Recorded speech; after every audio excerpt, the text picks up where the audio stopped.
This is Seahawks Stories, 50th Season Edition, presented by Emerald City Athletics. Welcome to another edition of Seahawks Stories, this being the 50th season. I'm Paul Moyer, along with Dave Wyman, broadcasting from the Seahawks podcast studio, presented by Sony, an official partner of the Seattle Seahawks. A lot of people don't remember the Kingdome, Dave. Yeah. We're going to be talking about the Kingdome right now. They blew it up. It's some interesting things about the Kingdome. Let me read some stats for you. It was born in 1976, March of 1976, and was imploded in March, almost to the day, March 26th of 2000. So March 27th it was born, and it was no longer on March 26th. It was originally located on almost 36 acres. Due to construction of the new parking garage and event center, now where it is, it's only at 24 acres. It contained 52,800 cubic yards of concrete, which at the time was the largest concrete structure, for a roof in the world. I remember one time being in an earthquake there for a Mariner game, and all I can remember being in California is I go, "Yeah, earthquakes are bad. Concrete above us is probably bad. Yeah. We should leave," right. Which we did. But it was really unique. A couple things for me that I remember. We'll talk about some stories, our most memorable stories, because it was a magical place. It was unique. But I think it was magical and unique for the home team players. I don't think it'd be great and magical for opposing team players. I remember one thing that the locker rooms they weren't small, but they were nothing. It was Spartan. Spartan, thank you. Yeah, very straightforward. This is a locker. It does. There's not a lot of style. There's concrete and wood, some wood, mostly concrete. Yeah. Showers were okay. Stalls could have been a few more, especially for guys like Dave Wyman, and bigger and soundproof. But here's what I remember. I remember going out on the field, going out during warm-ups. And, the crowd would get there early, and they would start clapping. When we started doing our calisthenics and stretching as a team, they would clap with us, and I always thought that was kind of cool. But it was cold, and they kept it at a constant temperature. I wanted to say it was like 72 degrees, 68 degrees. But it felt like I was in my house with the air conditioning on. And I wish they'd crank that heat up a bit. And I think the big thing that I remember before we share some your stories too, Dave, is it was uncomfortably loud at times. Mm-hmm. I mean, it hurt. Yeah. And when I tell people the experience for a player, it was awesome because it was so loud. It was such an amazing home field advantage, particularly as a player. And I think, 95 Mariner season, they finally got something rolling on that too. But the experience now at Lumen Field, it's so much better for fans, for players. It's really loud, but it's not uncomfortably loud. And I describe the difference is it's loud, and at Lumen, you have to get close to somebody to talk, but you can talk. You can hear them. You could not hear anything inside the Kingdome. And they had it, those decimal levels, would see what the highest one was. It was like a jet engine, truly a jet engine. And it hurt. And so it was just a different type of piercing loudness to it. But there were some great memories, Dave. I mean, that was a good home for us for quite a while. Yeah, well, you grew to love that, especially for me. So Stanford Stadium, where I went to college, was kind of down, sort of dug out, so you could see the trees growing up, around the stadium, and the beautiful green natural grass, and the sun and everything. I think we had maybe one or two rainy days or games at Stanford. And then I get there, and it was really kind of like, we mentioned the word Spartan. Like, it was just very basic. It was like being in an office building, that somebody just slapped together with concrete and fluorescent lights. And so in the beginning, my rookie year, I hated it. I really, and I wasn't playing. I had a terrible season, and that was the year of the strike, and so there was a lot of things that were going wrong. But then also, just didn't really appreciate it. Well, the next year I came back and I was a starting linebacker, and all of a sudden I realized, like, wow, this is a whole new level of as far as adrenaline goes for me. And one of the things I remember, I think the loudest that I remember, was we played the Buffalo Bills in a Monday night game in 1988. And so this is back when I could rush the passer, and they would have me come off the edge every once in a while. So I'm rushing Jim Kelly, and so I decide to dive over the top of the guy who was going to cut me. I should have hopped over him, Paul. I remember that play. Yeah, but I dove, and so I looked like I was Superman. So our frozen in photographer, space. Corky Truan, got a perfect Great picture photo. of it, where actually me and Jim Kelly are like, our hands are like interlocked, like I'm reaching out, and he's kind of like trying to push me away. I don't end up getting the sack, but it was just a pressure, and then I think Boogie sacked him, Jeff Bryant. But I was like, horizontal, probably about 5 feet in the air, and I landed on that turf, which wasn't super soft, I was gonna mention and that. I did not feel a thing because of the adrenaline. I mean, you couldn't feel big hits. You couldn't. I mean, I remember having one time I jammed my finger and it was pointing the wrong way, and somebody had to, relocate it. I think Jim Weitzel came over and put my finger back in, and it was like, didn't hurt, because the adrenaline that those fans created there. And then, you came to appreciate the fact that it had a concrete roof, because the sound would echo off of that and just make it louder. And I mean, I remember they what year was it? I think it was 89 where they tried to penalize teams for noise. And I think it was that year. And they finally just gave up on the whole thing, the way I remember it anyway. But that kind of all started because teams coming into Seattle, they couldn't hear anything. So, for defense, I mean, we had to communicate and we had to get, the hand signals down, but you couldn't hear somebody if you were standing right next to them. Couldn't do it. And No. I'll elaborate on the turf. For those now with the field turf, it's almost like grass. Back then, we had about 1/4 inch of carpet, and it was carpet. And then they had a 1/16 of an inch of padding underneath that carpet, and then it was concrete. So it was very fast. But we used to get these rug burns. So you would slip, and we would try and tape our elbows and knees, but you never complete it because they would roll up on you. Yeah. And we would get these huge red spots, just your skin has been peeled off. And then we'd have to go into the shower. And You hear everybody guys in there would screaming. be screaming. It would hurt Yeah. so bad. And then you mentioned the turf, and then what was the other part, the noise? I was going to comment on something on the noise, but I don't remember now. Yeah, just the echo off of the roof, and now I remember. Yeah. It would be so loud, and you really couldn't hear each other defensively. I remember my experience. Someone said, "Well, what's that experience like?" And I go, "You feel like you can lift a car. You're so jacked up because of it."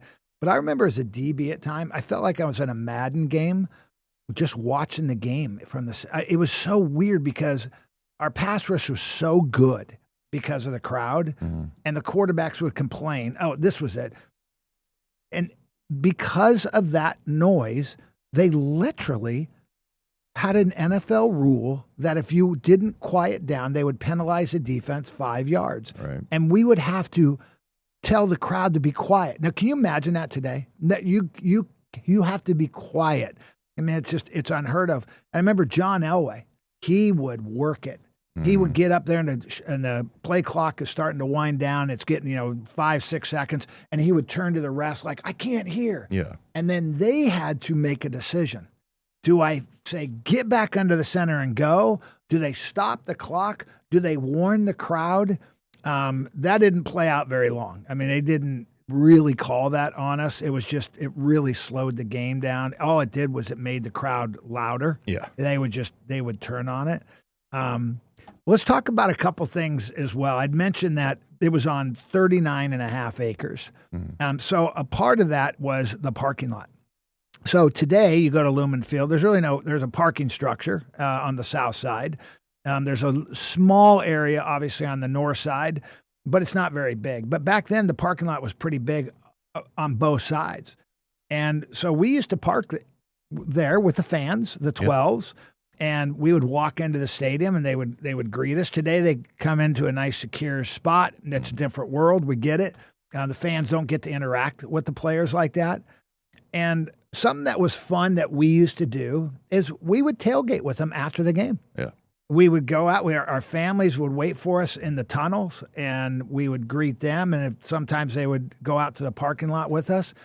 And, we might share a few beverages of water or whatever choice you have. But I want to say that was a big part of the connection to the 12s. Yeah. Is that they had access to us, and a lot of it was in that parking lot coming to and from the game. What do you remember about that? Yeah, that was the thing. The other thing is, I used to always say about the fans in the Kingdome, they don't come there for leisure. They come there to work. They would go to work because they truly could affect the outcome of the game, and they knew that. And we saw that at Lumen Field when they started keeping track of, offside penalties or false start penalties.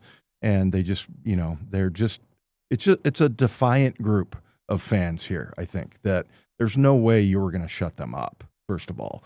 And, then if you try to, they're just going to get louder, as you mentioned. So, yeah, that was, but then also, like you said, I mean, I don't remember anybody coming up and, I don't remember having to sign 50 or 100, autographs or anything like that. I remember one time I walked out of the Kingdome and I met one of my friends and we went across the street and got a beer. And then I think, I had made a play or something and the highlight, we're playing on TV and everybody's like looking at it, but nobody was looking at me. I could just walk right out of there. And I thought that was cool, you know, and I think the times when the fans did come up to you and recognize you, they're always super respectful. There's just a culture here in Seattle of, like I said, sort of defiance and stubbornness, and that's what makes them such great fans. But also, they always just treated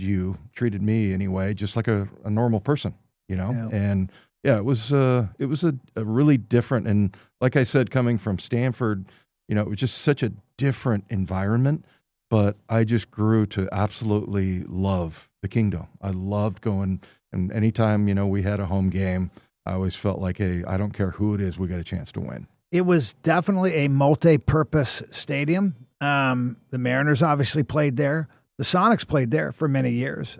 We had soccer, the Sounders, previous Sounders, huge NCAA tournaments there for basketball.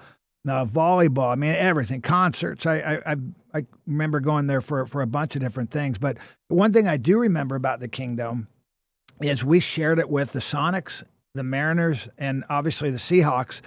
And we would go, sometimes we would go to the Kingdome to practice if the weather was really bad. We didn't have an indoor facility back in 83 through 86 or 5. And so when the weather would get really bad before they got the bubble, and certainly before the facility they have here at VMAC, we would have to go to the Kingdome. We'd go across 520, pain in the neck, but we would have to time it. And often the Sonics were coming off the practice court. So they had their basketball arena in the middle. So we would have the other side of the stadium to do our whatever we were going to do from a practice standpoint. I remember going to a bunch of Mariner games. It was like no big deal. I mean, first of all, about 5,000-6,000 people showed up for Mariner games back then. But, guys like Dave Valley and Harold Reynolds and, still good friends were playing. And I remember Kurt Warner and I going there, and we were like celebrities. I mean, they were like, they couldn't believe we were at the game. I remember Dave Henderson, God rest his soul, too. There's a great athlete. When we would get in their locker room, he goes, "Man, I can't believe you guys are here." And he was trying to show off how great an athlete he was. And I just remember they had a little box behind home plate that we could go there. They had the radar guns and stuff, and Kurt and I would go back there, and then the crowd would start hearing that, some Seahawks are at the game. There'd be a murmur going, but we shared that. And so back then, all the basketball players, all the football players, all the baseball, we all knew each other, and so we all shared that for a couple of years, probably 2 or 3 years. That stadium was shared by all 3 of the professional sports teams. So I thought that was pretty good. Yeah, I remember Junior coming in the locker room one time, and everybody's like, and I'm like, who's this guy? And they're like, yeah, he's supposed to be really good. Yeah, he's and Randy Johnson, he used to take pictures, and another thing I wanted to mention, you mentioned the bubble.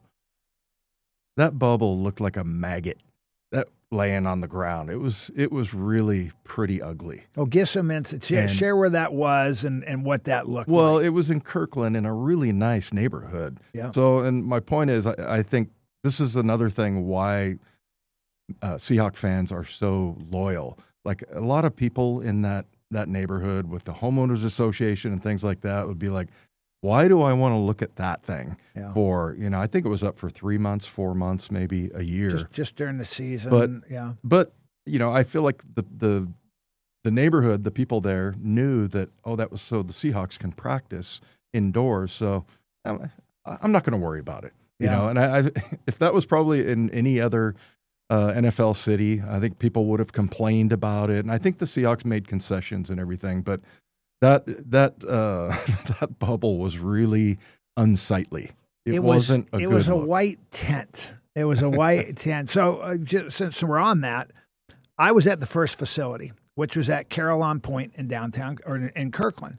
Today they have that's pretty expensive real estate down there. Really expensive. They got the marina there. They got the restaurants. They got the Woodmark Hotel there. Yeah. I mean, it's really nice. But back when we were there, it was kind of 2 grass fields. It was right on the water. We had a structure that was probably, I'd love to actually go back and see what I bet it wasn't more than 4,000 or 5,000 square feet, where we had our locker rooms, all the management and coaches' office were there. And then we had little portable trailers that they had for the players for the meetings outside. I remember being cold too, man. It would get really, really cold. It snowed a little bit more back then. And then they had those willows, so it was even hard to see by the water. It was hard to see the water. So our locker room and our weight room, we shared the same room. So if you ever go and see the Seahawks rock that video that we did back in like 1984. Yeah, I don't want to push anybody to that. The Paul Moyer Seahawks really are on a roll type video. of thing. Yeah, good acting. That Paul Moyer, what an actor. But we shared our locker room with the weights in there. I mean, and again, we'd go pump some, chest press stuff and say, okay, I got my exercise then. It wasn't nearly as big. And then the Seahawks went up to Northwest College, and Northwest College wasn't using part of their acreage there.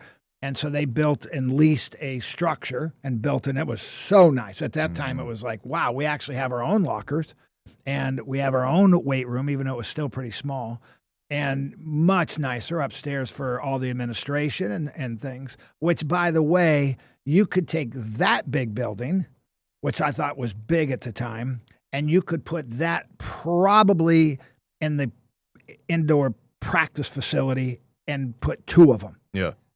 That's how big where we are here at VMAC now is. And so I got to see that. And then obviously when they built this new one here on Lake Washington, it was just, this is as good as it gets.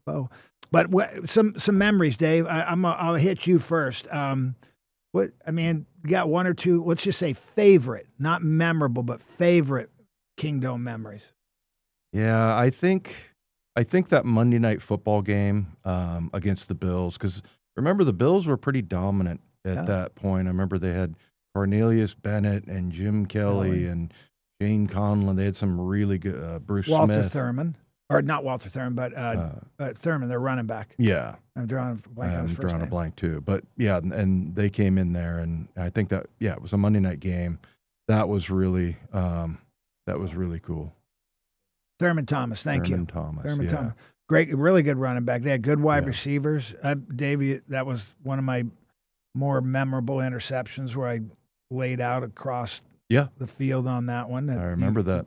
Yeah, I turned around out of my hook zone. I look, and there's Paul Moyer. Looked like he was Superman, diving for that. That's because I saw you, Superman, and I said you were diving towards Jim Kelly. I said, I'm going to do the same thing, but I'm going to intercept it. Yeah, you know what? I felt bad for Corky Truan because he took that picture, and it should have been like NFL photo of the year, but they don't do indoor photos. I guess the outdoor photos are better. But, I mean, he did such a great – because it wasn't just on, like, the sports page. It was on the front page of either the Post-Intelligencer or Seattle Times. And but, yeah, that was one where I had a lot of friends that were – because you couldn't just dial up any football game back then. One of the things I did, I bought my parents a big dish. This dish was, like, 10 feet in diameter, and that in order to get all the Seahawks games. But – yeah, I mean, it wasn't very often that you were on TV, and so Monday Night Football back then, that was huge. I mean, I was still Howard Cosell and Dandy Don and all those guys, Frank Gifford. I mean, that was a huge production, and then it switched obviously to John Madden, which was another huge production. I mean, if you got your name mentioned by one of them, you were really impressive. I'll throw a couple memorable ones. Or look, the best moment probably it was the first playoff game in 1983 against the Denver Broncos.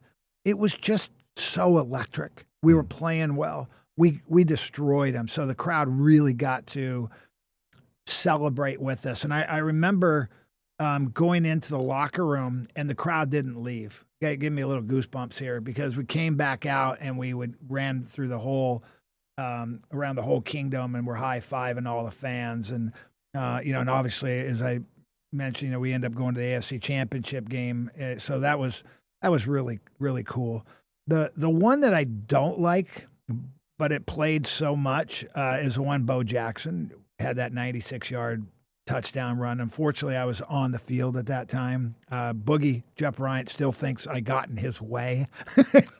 Well, you were going to catch him, Jeff. He was going to catch him, and I'm watching Terry Taylor and Kenny Easley with an angle, and Bo Jackson, I mean, talk about another freak athlete. Yeah. What I do remember about that game, though, is that was I want to say it was 88.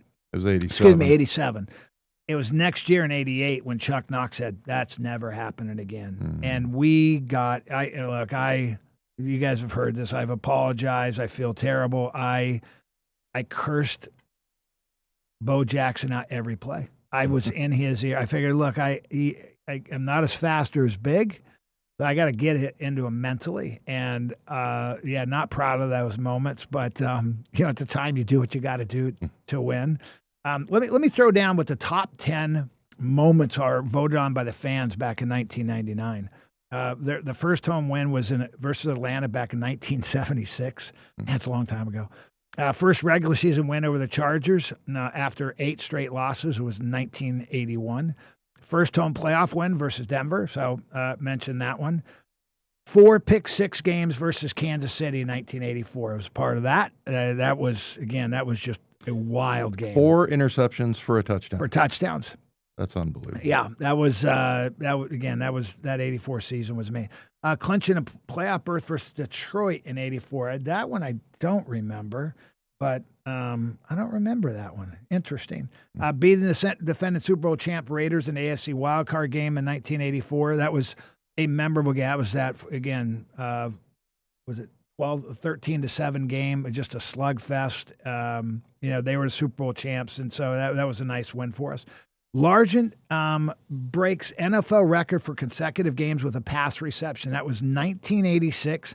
I remember that. Carmichael from Philadelphia had the record, and I remember it was a big deal. I think they even timed that up. I wonder if that was a Monday night game also, because they knew that was coming. But I remember it being somewhat of a national game.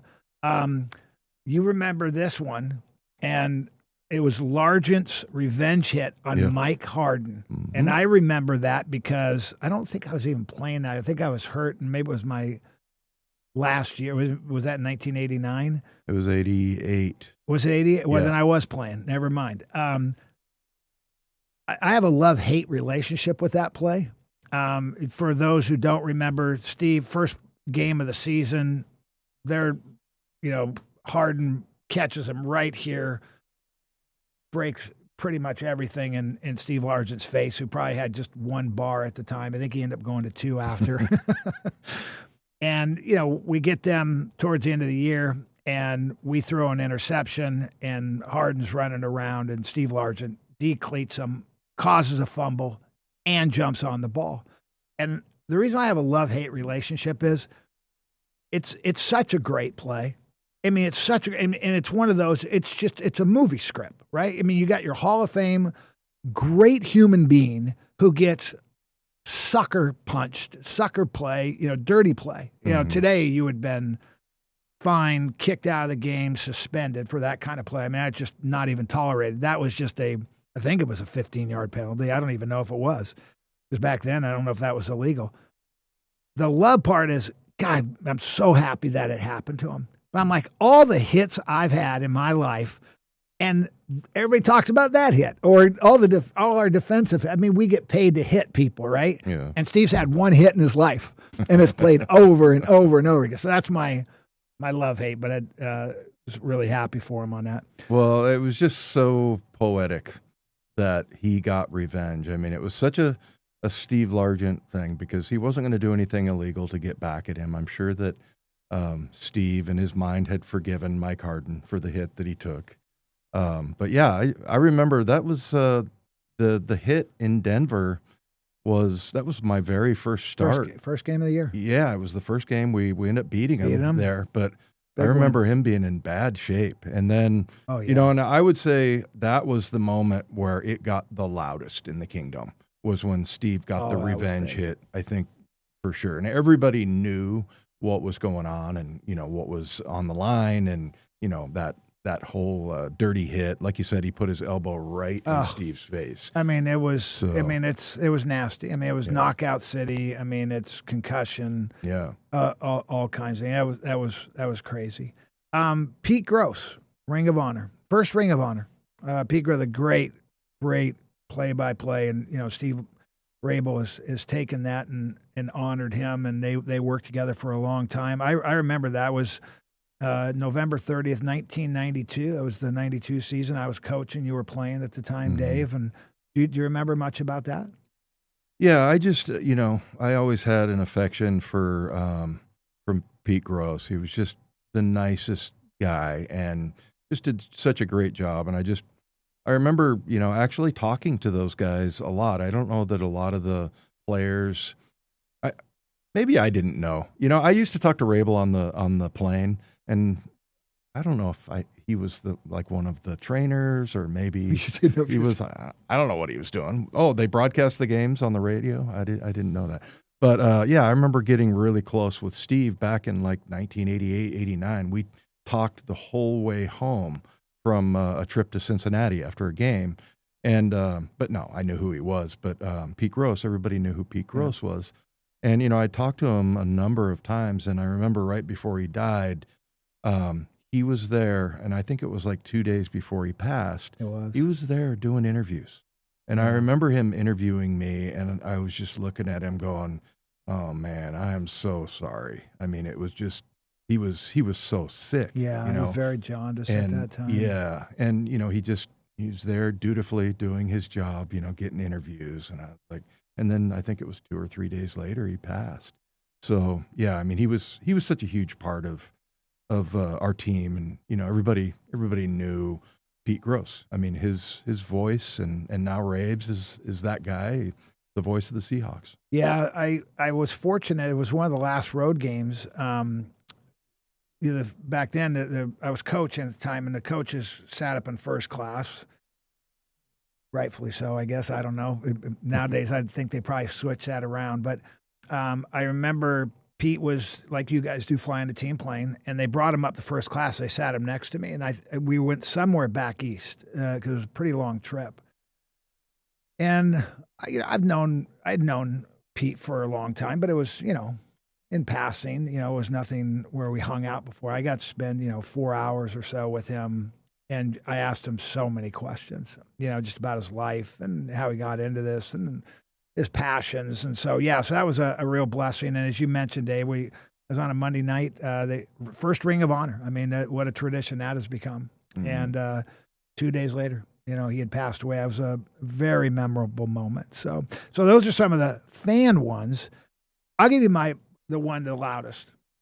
Back then, remember the old, Ghostbuster signs that were always going around. Matter of fact, one of them was when we played 1988. They had a Bozbuster ones. Right. Yeah. But they had a Raider Busters that we had. And I want to say it was 1986, but for those who are listening, I might be wrong on the year. And we were playing the Raiders on Monday night, and we shut them out. We blew them out.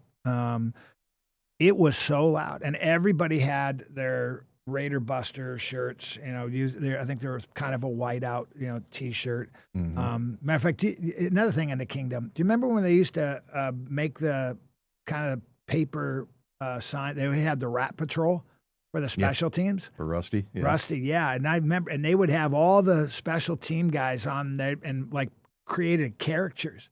Yeah. It was really cool. And again, huge pride on that. And, Seahawks have been, a lot of it because of Rusty. Many of it was because of Rusty. Great tradition on special teams.